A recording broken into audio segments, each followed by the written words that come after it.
Testified to this committee about the severe threats we face around the world. They have reported shortfalls in readiness, that our military advantage over our potential adversaries is eroding, and the dire need for new modern capabilities. And yet, as Secretary Mattis testified here on Tuesday, the greatest immediate threat that our military faces is right here in Washington. Fiscal uncertainty, continuing resolutions, arbitrary and inadequate caps on defense spending, 4 more years of the Budget Control Act, and the threat of sequestration. We desperately need a new approach. Unfortunately, the administration's fiscal year 18 budget request is insufficient to meet the challenges we face, rebuild the military, the readiness and capacity of our force, and regain our military technological advantage. It's no wonder, then, that the Department of the Navy submitted over $8 billion in unfunded priorities. Our Navy has been too small for more than a decade. Despite a requirement for more than 300 ships since 2006, the fleet has remained between 270 and 290 ships. These capacity shortfalls have largely driven present readiness challenges. 10-month deployments are becoming the norm when it used to be 6. Carrier strike group present gaps in key regions are annual occurrences. More than half of Navy F-18s are not ready for combat. And there is a backlog of more than $14 billion in afloat and ashore readiness.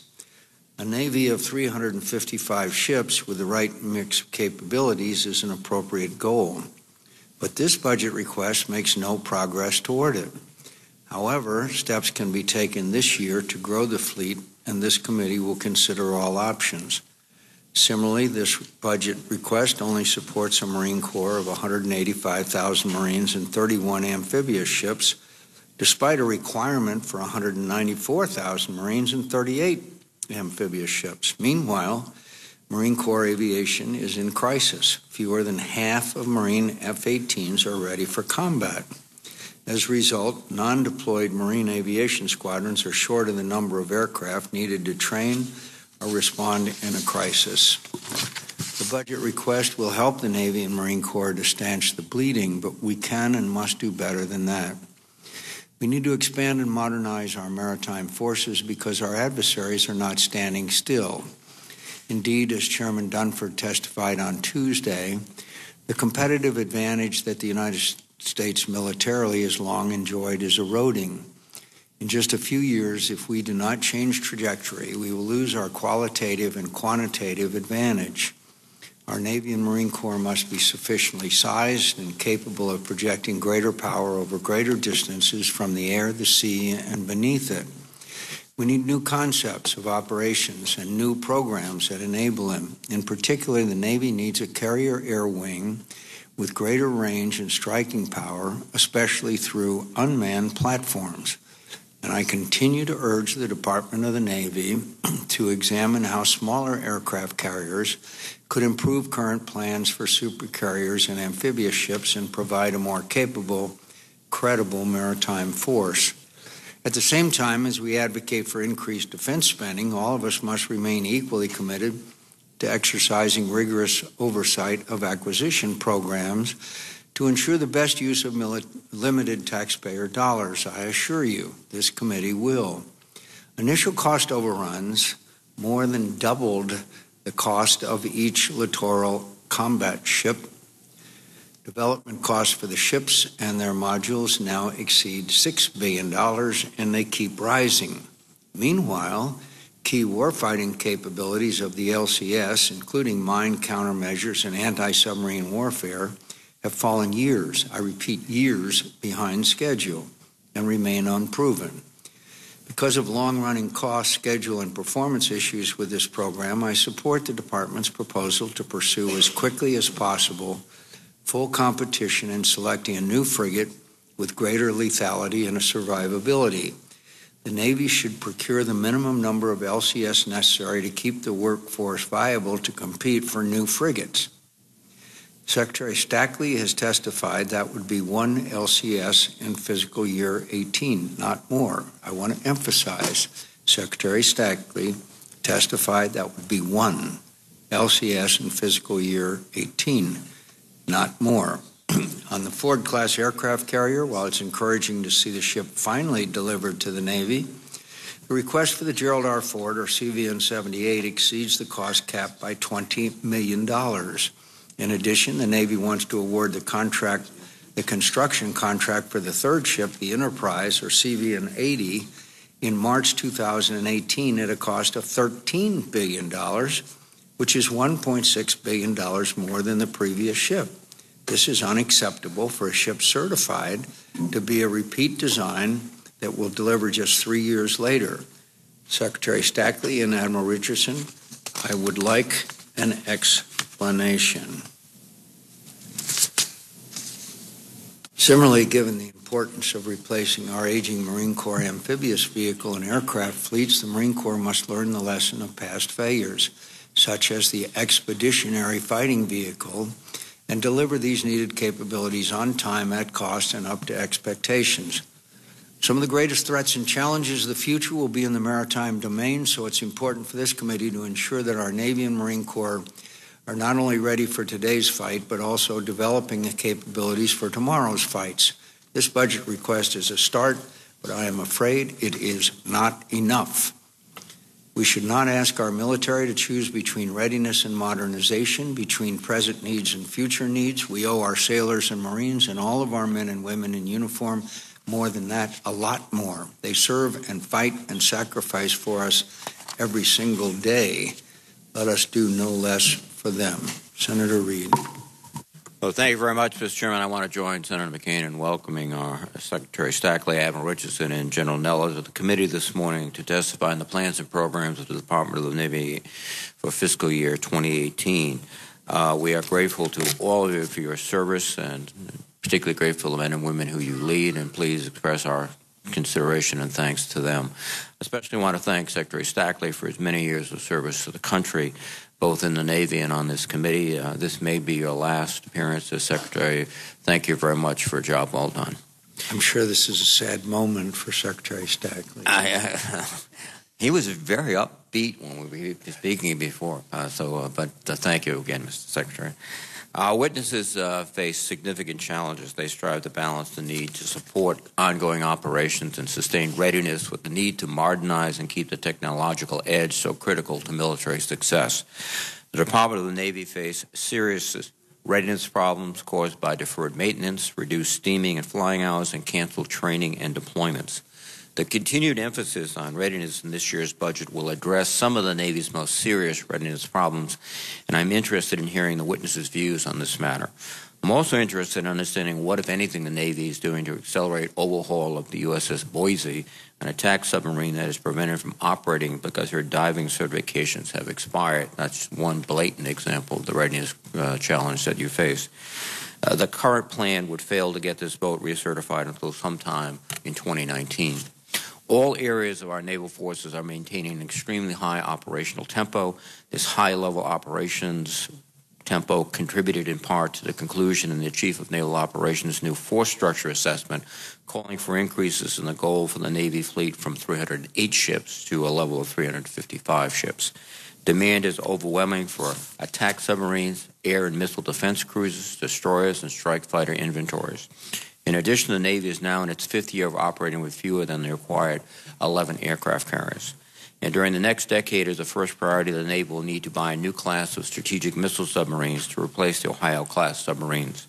I'm interested in hearing how the Navy is managing current demands on its assets and how it plans to manage future modernization demands, particularly how it is using the National Sea-Based Deterrence Fund as we begin procurement funding of the Ohio replacement, the now Columbia-class program, as we begin that this year. Commandant of the Marine Corps General Robert Nelle has stated that the recapitalization of our force is essential to our future readiness with investments in ground combat vehicles, aviation, command and control, and digitally interoperable protected networks. The Marine Corps continues to make modernization of ground vehicles a priority by developing the amphibious combat vehicle to replace the aging inventory of amphibious assault vehicles, as well as partnering with the Army to develop the Joint Light Tactical Vehicle. I would welcome an update from our witnesses on the status of these programs and if they believe there will be significant delays in fielding due to the delays in the acquisition program. The Department of the Navy budget is its usual number of significant programs, some of which have issues with their execution. The Chairman has pointed out in detail many of those.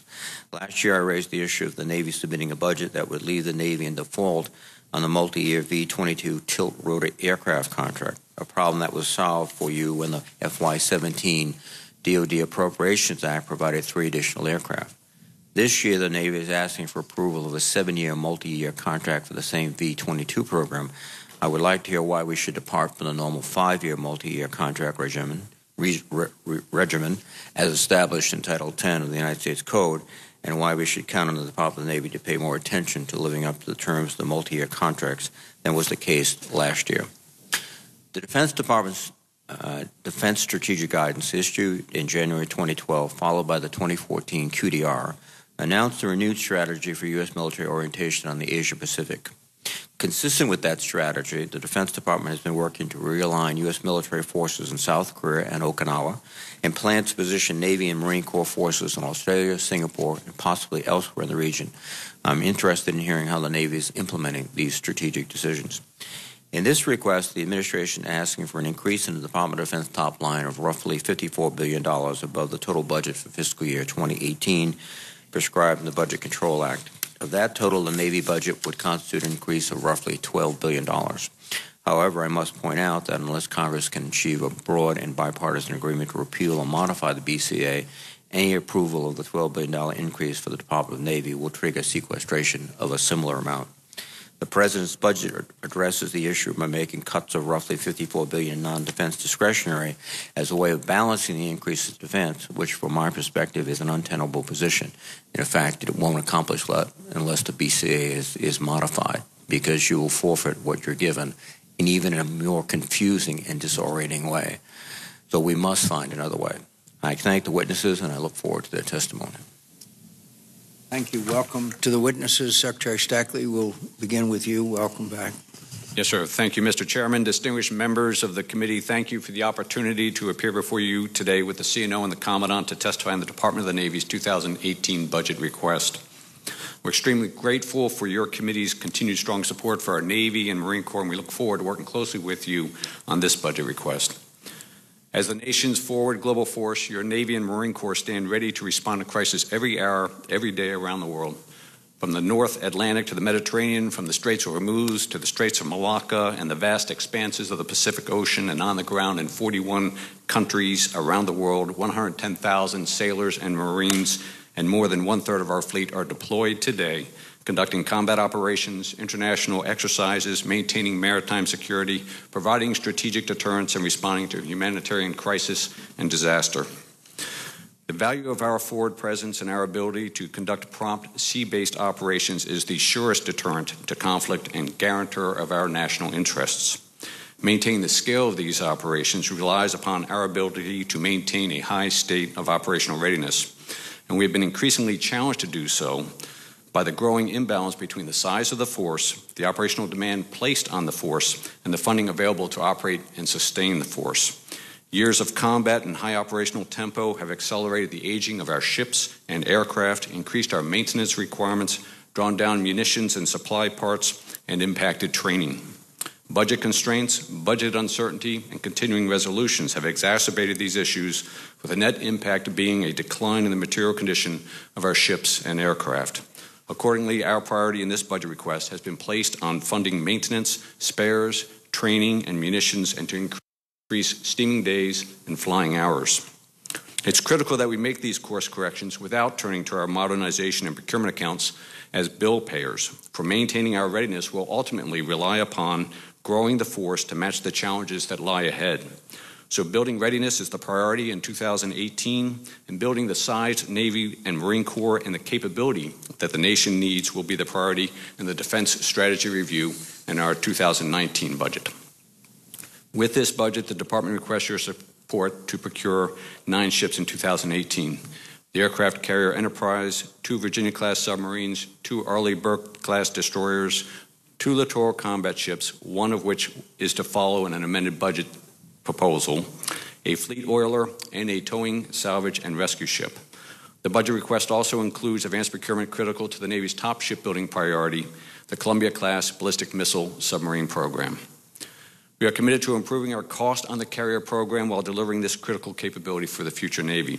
We've held cost essentially constant on CVN 78 the past 6 years, have made significant reductions on CVN 79, currently in construction, and we are committed to further improvements upon the estimated costs on the Enterprise CVN 80 submitted in this year's budget. We are seeking your support to continue with multi-year procurement strategies that have yielded substantial savings and provided critical stability to the highly successful Virginia submarine and Arleigh Burke destroyer programs. And we are seeking your support as we transition from the littoral combat ship to a frigate design that will provide multi-mission capability and increased survivability for our small surface combatant program. The 3 littoral combat ships appropriated in 2017 with the additional ships we are requesting this year help fill our gap with small surface combatants and ensure a healthy industrial base for a competitive frigate down select in 2020.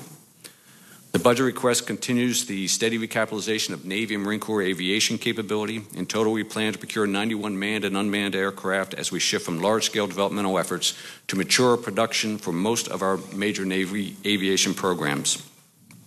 Of particular note, the budget request includes funding for 24 F-35 and 14 Super Hornet aircraft, which will help to arrest the decline in our strike fighter inventory while keeping us on target for 6 squadrons of 5th-generation aircraft from our carrier decks in the 2024 timeframe. We're requesting congressional approval for a 3rd B-22 multi-year procurement in 2018, which will provide the most affordable method to procure the final 65 aircraft of the program. This budget supports an end strength of 185,000 Marines, the proper size for today's mission. Marine Corps invested in selected ground capabilities to conduct sustained distributed operations and address changes in the operational environment, including procurement of the amphibious combat vehicle, the replacement of about 1/3 of the legacy Humvee fleet with a joint light tactical vehicle, and survivability upgrades to the amphibious assault vehicle. No quantity of next-generation ships or aircraft will bring victory without the skilled, dedicated, and talented sailors, Marines, and civilians who build, maintain, and operate our Navy and Marine Corps, and who provide our naval forces with our asymmetric advantage.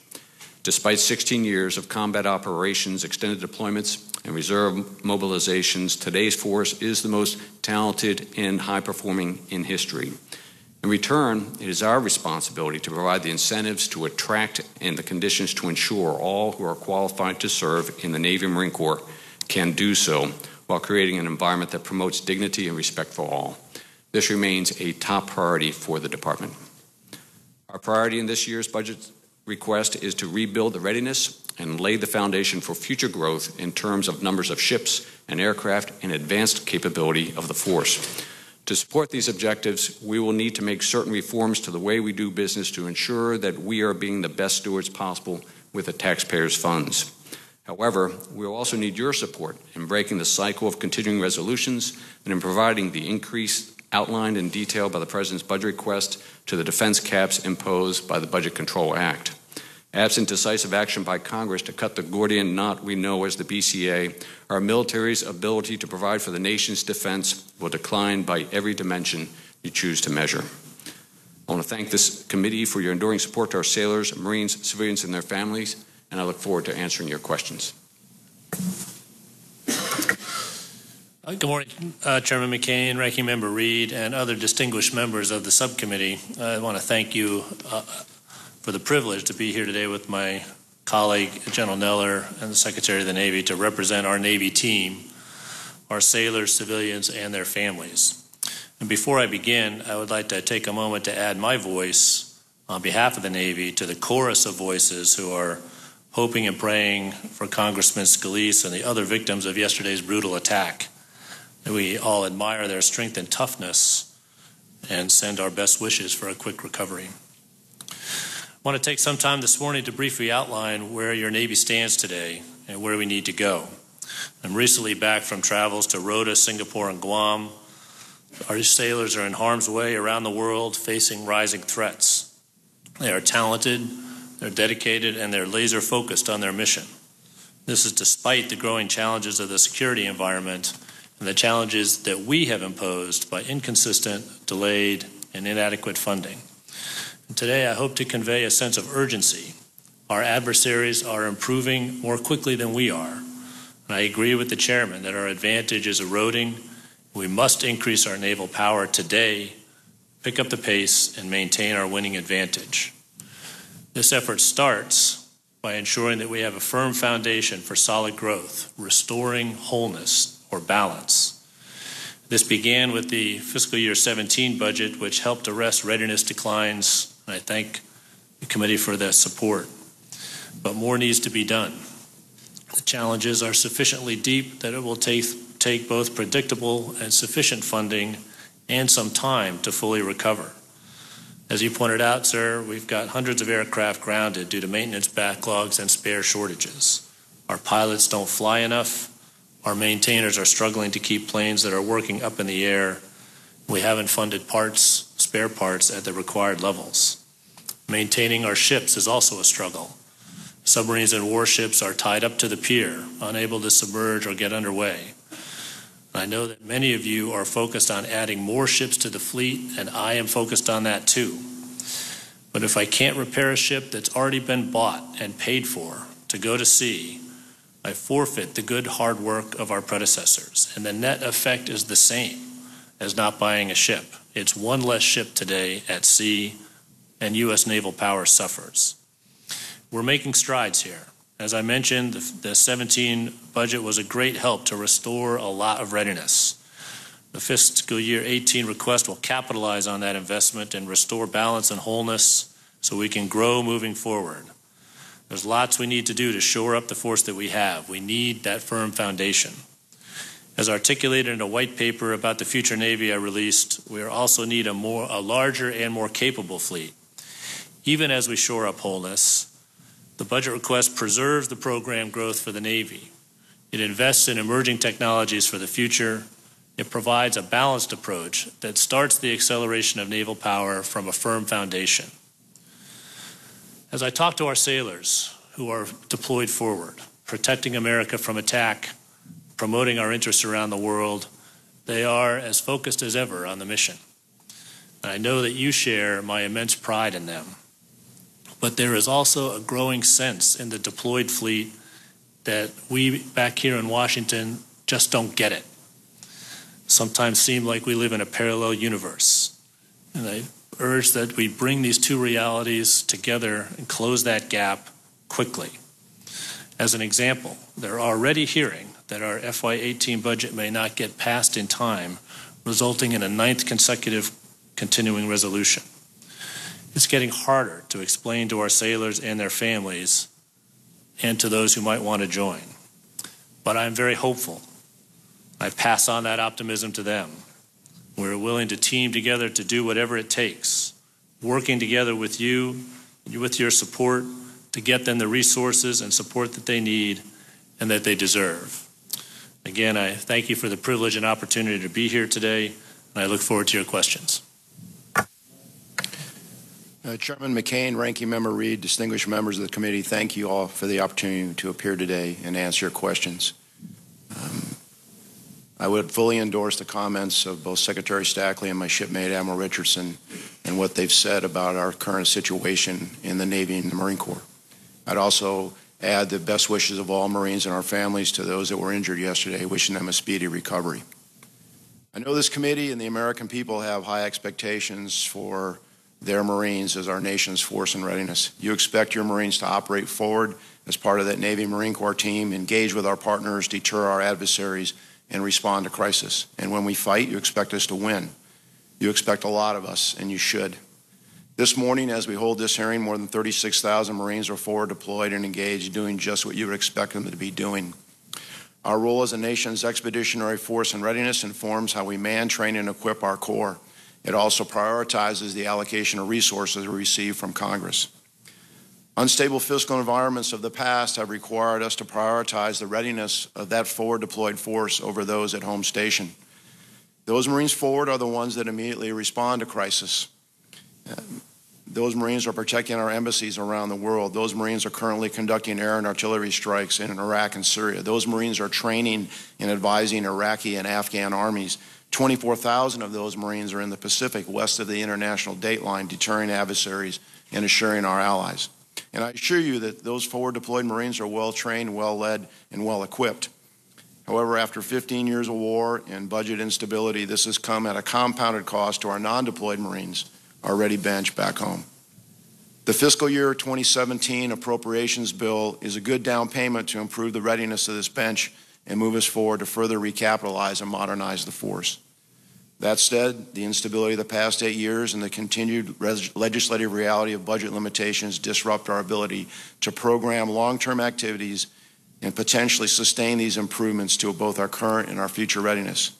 To continue to meet operational commitments, maintain a ready force, and at the same time modernize for the future, your Marine Corps requires fiscal stability and adequate resources. While supporting requirements abroad, we continue to innovate, leverage technology, invest in new systems, and redesign our force through 2 new initiatives called Sea Dragon 2025 and Marine Corps Force 2025. We must adapt both the capabilities we possess and the thought process we bring to the battlefield, because our adversaries have continued to advance their capabilities and capacities.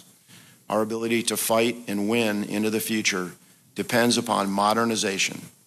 Modernization is future readiness. So as we look forward, priorities for this year remain continued readiness recovery, implementation of the beginning of Force 2025, and the acceleration of our modernization initiatives to build a more lethal Marine Corps. We don't want our Marines to enter a fair fight. And though we remain a lethal and ready force, the margin between us and potential adversaries has closed. And with your support in addressing the present and future challenges and the shortfalls we have, we will be better postured to fight and win our nation's battles now and in the future. I look forward to your questions. Well, thank you very much, Admiral Richardson and General Neller. What are the implications of returning to a Budget Control Act level of spending in fiscal year 18? Sir, as we've talked about, we've been trying to restore readiness, restore wholeness, and provide a firm foundation. Does 3% real growth do that for you? So we're ready to defend this budget, but it's clear that we need more, and a Budget Control Act, a BCA level of funding, would reverse any kind of gains. What about a 3% real growth? Sir, we'll look forward to about a 5% growth. Is that what the projections are? When do you project your services to achieve full spectrum readiness under the present scenario? For the Navy, that looks to be in the early 2020s. General? It'll be about that same time, Chairman. Full spectrum in a future fight, though, is going to take more than that, because the spectrum is expanded to cyber, to space, the information, long-range precision munitions, electronic warfare. So the capabilities that we have today are adequate, but they're not going to be adequate for the future. Both of you referred to the fact that, according to various studies, in particular one from RAND, although that was one from several, that showed that our potential adversaries are closing the potential gaps that exist between our capabilities and theirs. Is that your view, Admiral? Yes, sir, it is. Yes, it is, Chairman. You know, one of the great disasters I've seen recently is the LCS. The minimum operational capabilities necessary to meet the warfighter's needs for the 3 LCS mission module have been delayed by a cumulative 26 years and counting. To date, very few capabilities have reached IOC: guns, boats, helicopters, parts of the mine hunting kit package, but not the ability to find mines or any anti-submarine warfare capability. Who's responsible and who's been held accountable? Begin with you, Admiral Richardson. Sir, I'll be the accountable person for that, and I'm committed to making sure that we take the LCS fleet. But when you say held accountable, what is there? Have you been reduced in rank? Have you been what? In other words, you've been held responsible. What? And I said not only who's responsible, but who's been held accountable. What? Any change in your lifestyle since we've had 3 LCS mission modules delayed by 26 years and counting? Well, we have taken several measures to make that LCS fleet more capable. We are working to rationalize that program, both from the way we organize and operate, the way we man, the way we train that force, and looking to increase the lethality and survivability of the LCS fleet as well. Everybody, so I'll be accountable for that, sir. Everybody agreed that we needed 1. All of a sudden, now we need 3. How did that happen? Can you explain that to me? So we're committed to, as you said, moving towards a more capable and more lethal and survivable frigate program. And the bridge between now and that program, and when we let that contract in 2020, will not only contribute to the small surface combatants, but also contribute to the health of the industrial base. We were told for most of the year, about 364 days, that all they needed was 1, and all of a sudden, bang, now we need 3. How did that process transpire? Can you tell me? Sir, we continue to learn about the industrial base, and we react as we get that information. I see. So for most of the year, you were given 1 set of information, and then in the brief week to 10 days, we were given additional information that called for 2 additional LCSs. Is that how the system works? Sir, we get information, we learn in real time, and we provide you information as soon as we get it. Well, I'd be interested in, if you don't mind, for the record, how we jumped from 1 LCS to 3, just literally a matter of days after months of being told that we would only need 1. There's more there than meets the eye, Admiral, I say with great respect. Secretary Stackley, the Navy broached the cost cap for CVN 78. Do you believe that it has? So right now, our estimate for CVN 78, we're trying to hold it within the $12.887 billion number that was established several years ago. We have included a $20 million request in this budget, pending our determination regarding repairs that are required for the... Is that a breach of McNunn-Curdy? Not at this point in time, sir. We're continuing to evaluate whether that additional funding will be required. We're doing everything we can to stay within the existing cap, and we'll keep Congress informed as we complete our post-delivery assessment. Problem is, we haven't been informed. So either bust the cap and reach McNunn-Curdy or McCurdy, or you notify us. You haven't done either one. Sir, we've been submitting monthly reports regarding the carrier. We've alerted the concern regarding the repairs that are being required for the motor turbine generator set, and we've acknowledged the risk associated with those repairs. However, what we're trying to do is not incur those costs, avoid costs by other means, and as of right now, we're not ready to trip that cost cap. Well, it's either not allowable or it's allowable. If it's not allowable, then you take a certain course of action. If it's allowable, then you're required to notify Congress. You have done neither. If we need to incur those costs, they will be allowable costs. We're trying to avoid that at this stage of time, sir. I agree, but we were supposed to be notified. Okay. I can tell you that you are either in violation of McCurdy or you are in violation of the requirement that we be notified. You have done neither. There's 2 scenarios. Sir, we have not broached the cost cap. If it becomes apparent that we will need to go above the cost cap, we will notify Congress within the terms that you all have established. Okay. Well, I'll get it to you in writing, but you still haven't answered the question, because when there's a $20 million cost overrun, it's either allowable, and then we have to be notified in one way. If it's not allowable, non-McCurdy is breached. But anyway, maybe you can give us a more satisfactory explanation in writing, Mr. Secretary. President's budget request includes a down select for a new frigate. What's changed from the previous frigate acquisition strategy? Sir, I'll speak to that. I will tell you that the threat has changed. It's become more challenging. The way we operate has changed. It's operating the fleet under new concepts. We want that frigate to be relevant in a distributed maritime operational concept. And so the combination of those two, with any changes in the fiscal environment, have caused us to readdress the requirements for the frigate. Does it frustrate you at all that the President's budget request includes a down select for a new frigate in 2020? No, sir. It's fine.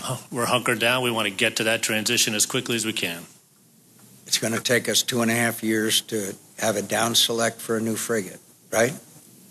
By the time that we define the requirements, which we're just about done with, work with industry to find what I will call the knees and the curves of what's possibly technologically on a cost and schedule and risk that's definable, I think 2020 is an aggressive target. If we can go faster, we will. Why is it that there's one of these every 6 months? And it's a pretty complicated technology that we're talking about. But somehow it doesn't take 2.5 years to include a down select. After the down select, suppose we had a down select in 2020, then when would we first see the first frigate? Yes, sir. Our timeline right now, the CNO described completing the requirements. Our next step is to go out to industry to share those requirements with industry. They'll start their design efforts. We'll put a request for proposals out in 2018 to get the proposals in 2019 with an award in 2020. We would expect industry to complete their detailed design. It'll take them a year and a half to complete their detailed design while they order material, about a 3-year build span. So we would expect the frigate to be in the water, ready for delivery in the 2024 timeframe. So we're talking about 7 years. Yes, sir. Is that satisfactory to you? Given that we're just now producing the requirements document, as the CNO said, if we can accelerate that, we will. But what we don't want to do is incur additional risk. We don't want to take on the risk that they took on in the LCS program, where they established non-realistic schedules and proceeded when design was not mature. Sir, if I could add on to that, I think we're completely united with you to work with industry to accelerate this acquisition process as fast as we can. But as I know you know, moving into construction before you have a mature design is just a recipe for cost overruns and schedule delays that we've lived with before. And so we're working very closely with industry in very new ways to try and move this faster. Well, I've well exceeded my time, but the A4 aircraft the request was in 4 weeks, and the aircraft was starting production several weeks later. Tell me what's changed, Admiral. Sir, the process has changed quite a bit since the A4 aircraft, but I think we can cut through that. To the point where we're 7 years over a few weeks, that the sophistication of the technology is such that it takes 7 years to start developing an aircraft as opposed to 4 weeks, or in the case of the SR-71, which in those days was not unsophisticated, a couple of weeks. There's something wrong with the acquisition process, and we've tried to put you in charge and engage. We've tried to get the process moved forward. Why should it take 2.5 years for a manufacturer to come up with a technology to build an aircraft or a ship? Well, These are very vexing problems. Senator Reid. Thank you very much, Mr. Chairman. Secretary Stackley, last year in the Defense Authorization Act, we expanded some of the authorities on the National Sea-Based Deterrence Fund, including the ability to contract for continuous production of the Common Missile Compartment for the Columbia. Can you estimate how much this has saved the taxpayer? Sir, we're across the board in terms of the Columbia program. We're leveraging everything that you all have provided in terms of the National Sea-Based Deterrent Fund. We, with the specific regarding the continuous production, and we don't target just the Columbia, but what we really are looking at is the run of production. We have used numbers on the order of $1.2 billion. Of savings? Yes, sir. Future savings. Future savings. I Yes, understand sir. that. Future savings. Do you need any additional authority from the National Sea-Based Fund to accelerate these future savings and to increase them? In the 2018 budget request, no, but we are continuing to explore opportunities, and frankly, there will be significant opportunities because what we've got is a very unique ship construction program over a period of time, and to the extent that the business case supports it, we're going to want to be able to pull work to the left as best as possible to drive cost down and provide the stability that we need for that program. There are going to be issues in the industrial base. Today we spend a lot of our time with the shipbuilders, but the issues that we're going to be tackling next are going to be in the industrial base that are layers below the shipbuilders, where they don't have the stability, they don't have the large volume, and they don't have the certainty that we'll need to provide so that they can drive cost out of the material that they'll be providing to the builders. So essentially you're talking about the savings in the supplier base, not the final construction phase. Yes, sir. Half the cost comes through the supplier base, and to the extent that we can reduce their costs, then we get the compounded benefit. And Secretary Stackley or General Neller, this year you're asking for approval of a 7-year multi-year contract of the V-22, and the U.S. Code is 5 years. That's the law. Why do we need 2 additional years for this procurement contract? Yes, sir. We're at the end. We're coming to the end of production in this 7-year period for the V-22 program, and our procurement rates, frankly, have been stretched over a 7-year period. Typically, aviation programs will see a tail up at the end of production. So what we're trying to do is capture the end of production, avoid the tail up. With economic order quantity material procurements inside of the multi-year, we'll be able to take care of the vendor base early and drive the cost out of the program to the extent possible. So it's more about affordability than any other factor. And between our 65 aircraft and potential FMS, we're looking to provide as much stability as possible to the industrial base to drive those costs down. So one of the primary factors here is the anticipated termination of procurement of the V-22. Is that correct? Yes, sir. We reach our inventory objective at the end of the 7-year period.